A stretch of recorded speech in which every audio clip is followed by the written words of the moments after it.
You see this is Aruba. I was born there, I was raised there, but you see, there's another country just to the south of it. Gee, I wonder what that is. Oh no!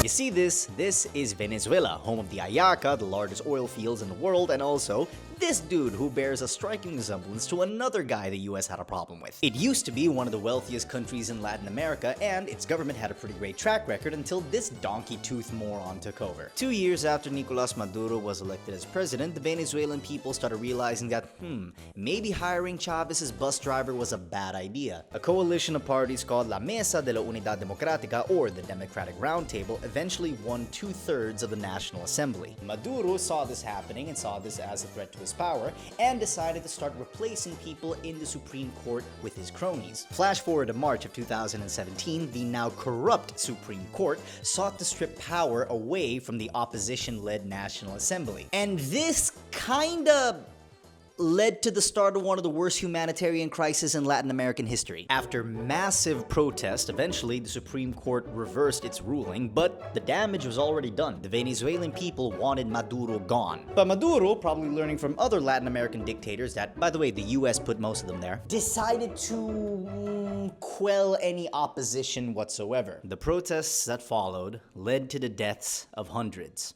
the injuries of thousands, and countless more still missing. Now, any sane human being, upon seeing his country basically being set on fire, might realize, I might be doing something wrong. So what did Maduro do next? He held a new vote in July of 2017 in order to elect a new governing body.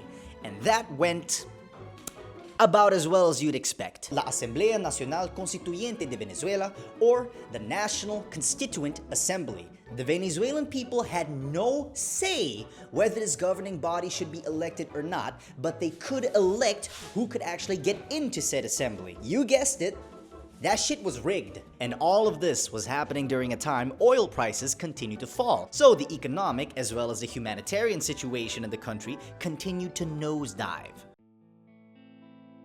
The economic and humanitarian crises that followed basically triggered a mass exodus out of Venezuela. Millions of people have fled throughout South America and North America. And since Aruba is not only close, it also has the 12th highest GDP in the entire Caribbean, leading many Venezuelans to cross from the Paraguaná Peninsula to Aruba. Many of them crossed illegally, but back then it was stupidly easy to get a permit to live here on the island. But the journey to get here, yeah, that was something completely different. Nosotros vinimos en una barca casi parecida a esta.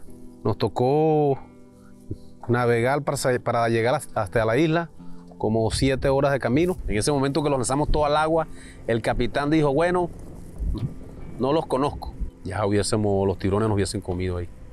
Pero de verdad es un viaje muy riesgoso. A lot of people started their journey from here, the port town of Las Piedras, where they would get crammed into a boat and take the 7 to 8 hour journey to Aruba. And unfortunately, not all of them make it. If a boat washed up on shore, there's a chance a body might pop up later. For the people who actually tried the crossing, the choice was obvious. Either they'll make it or they'll die. Anything was better than living in a place where the currency was basically worthless, where saying the wrong thing can land you in jail or dead. Many locals are quick to call these people criminals, monsters. Monsters, we call them. For wanting to live, for wanting to start a new life by any means necessary. If you were in that position, would you do the same? According to Amnesty International, in 2023, there were over 17,000 Venezuelans living on Aruba. This did lead to a small spike in petty crime, but still, things have been rather stable here. So, all is well that ends well, right? Wrong. All of this started when this mustachioed troglodyte became president, and that whole spiel was just an indirect way of how he affected Aruba. You want to hear a more direct effect?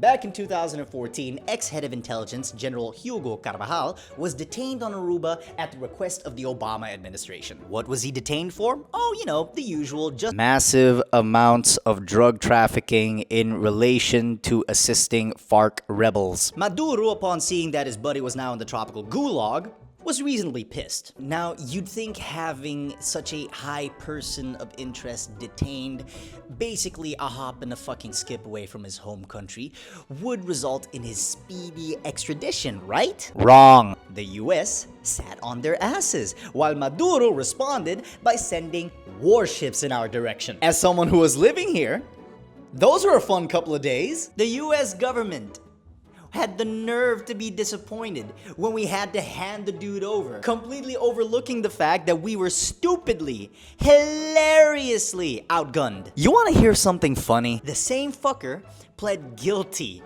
in June of this year for the exact same crimes that he was accused of. Now that is just one of the reasons why a lot of people here on the island don't really have a high opinion of this walking, talking, botched abortion. Eventually, time passed, and Venezuela became one of those quiet, failed states.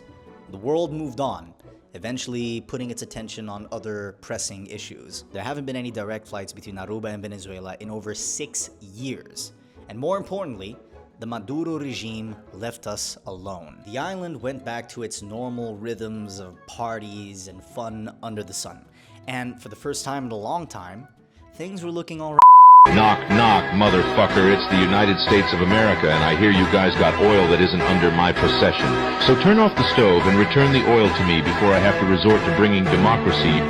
Now, the Trump administration isn't the first to denounce Venezuela. Obama slapped some sanctions, which did nothing. And Biden, well, he fell down some stairs. Now this guy thought diplomacy was no longer an option and went straight to shock and awe. Just when things are starting to settle into some sense of normalcy, the US decided to designate drug cartels and also Maduro's government as terrorists, giving them free rein to strike said vessels, using said struck vessels to build up its naval force in the Caribbean, mobilizing the largest naval force the Caribbean has ever seen since the invasion of Panama, not to mention bombers doing holding position just outside our airspace. Now, the islands, we did what most adults do in these situations, and ignored it. But you see, the problem kinda gets hard to ignore when military aircraft nearly collide with passenger jets. If you can make a note of it, we almost had a mid-air collision up here. We just had traffic pass directly in front of us within 5 miles of us,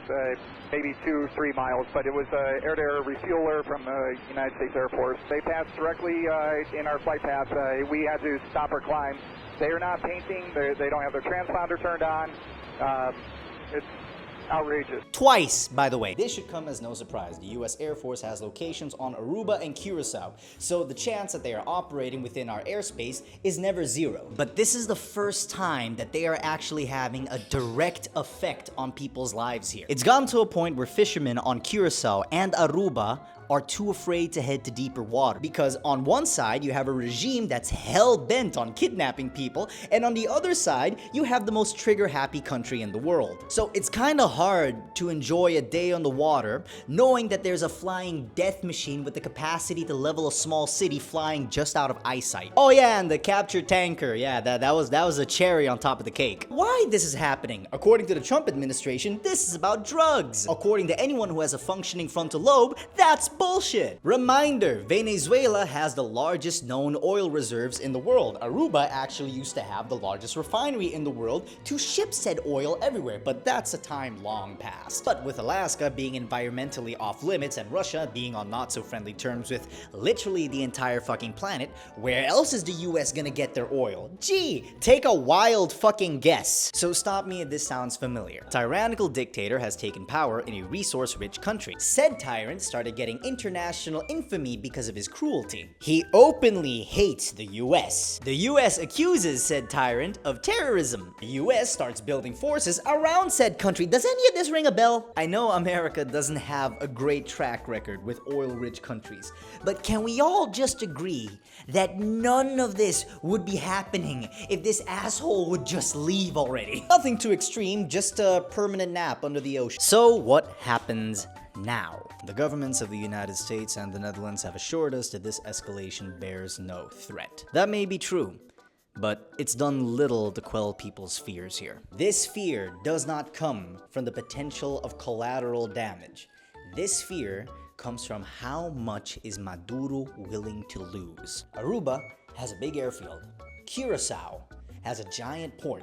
What guarantees do we have that we won't become targets in retaliation to a conflict that, keep in mind, no one asked for? What about the people? What do they think? Most Arubans and Venezuelans living in Aruba are open to the idea of Maduro being gone. Some of them by any means necessary. We are talking 10 years of systematic oppression and persecution. A lot of people pray for the day that this man kicks the bucket. But on the other hand, as a small nation, are we willing to pay the price? Being dragged into a conflict we have nothing to do with, and we may have no choice in the matter. Where does that leave us? People here worry, because on one hand, they want him gone, but on the other hand, we want to be left alone. So if they're gonna do something about it, keep us out of it. That's all we ask.